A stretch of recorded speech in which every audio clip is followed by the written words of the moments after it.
If you don't already know me, I'm Amy. I've been an artist my whole life. I've loved drawing and painting ever since I was little. The past few years, I've been into printmaking, leatherwork, and recently pastels. I have wanted to own my own art business forever, my whole life. So I'm finally kind of doing the damn thing and just seeing how this goes. I am in no way a content creator. I barely know how to work this camera. So I'm excited to be able to look back at this first video and see how not only my art has progressed, but also my editing and all my content. So thanks for sticking with me. I hope you'll subscribe and follow along with me. There's a bit of a busy background going on in this video today. Currently, I'm filming in one of our extra bedrooms that kind of doubles as my craft room and also a storage room. So there's a lot going on. This room is constantly evolving and we're kind of in the process of doing some reorganizing, remodeling. So you'll be seeing some changes here in the next few months. I have some big goals for my art business this year. One of the biggest ones is I want to participate in my first farmers market / art festival. I don't have a specific date picked yet, but currently I am just working on getting a bunch of product ready. For my first video today, I'd like to show you a couple of the projects that I'm currently working on. First up, this is actually my first ever oil pastel drawing. I did this with a brand of pastels called Simply Oil Pastels. They're about some of the cheapest kind you can get at the craft store, but they worked great for this drawing. In this piece, I included some of my favorite flowers. There's hollyhocks, yarrow, sunflower, sage, tulips, forget-me-nots, and a few others. I will eventually be building a custom-sized shadow box to hang this in my house, but in the meantime, I've sealed it with a fixative spray.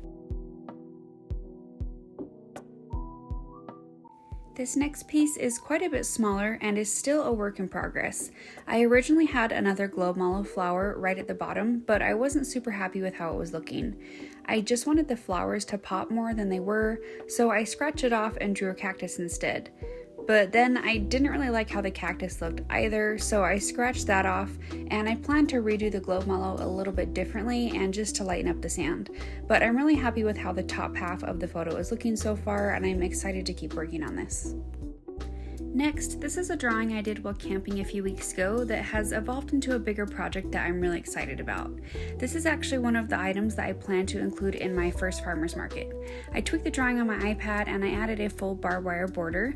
I think this drawing would look so cute as a print on a canvas bag to carry around goodies at the market. I used Speedball fabric ink and I just got this new carving tool in the mail.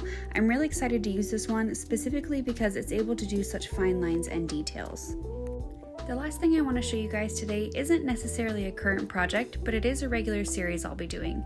I have this neat Bob Ross mint tin that I converted into a mini art station that I like to take with me on lunch breaks or hikes to doodle. Inside, I have previous artworks and paper that I've cut down to size. There's also a small mixing tray that was actually from an old container of watercolor that I cut up and repurposed for this. I also have a tiny paintbrush and just a small covering that I like to slide over it so that the bristles don't get too smashed up. I made this white tray at the bottom out of polymer clay that holds the paint squares. It also has a little water trough down at the bottom that I drop just a couple drops of water from my water bottle in, and it holds it perfectly. Next to it is a spot for the brush that I tuck it in there, and it just keeps it nicely in place so it doesn't jiggle around too much. Over to the side, I had a spare sock without a partner that I cut up for this. I attached it to the bottom of the tray and I can just unroll it and roll it right back in, and I use it to dry my brush. Once I'm finished, I pack everything back in and it all fits perfectly together just like this. Another thing that I like to use with this is this set of Ministaff colored pencils. My adorable dad got me this once I showed him that I made this little paint set, and it's the perfect addition to it. It also comes with a sharpener and eraser that pop out. I love showing this to people. I always get the best reactions because it's just so cute and tiny, and people never expect what's inside this little tiny box. If you've made it this far, thanks for watching my video. I hope that you have enjoyed seeing some of the projects that I'm working on. If you want to see me finish those, go ahead and subscribe and tell me about something that you're working on in the comments below. See ya!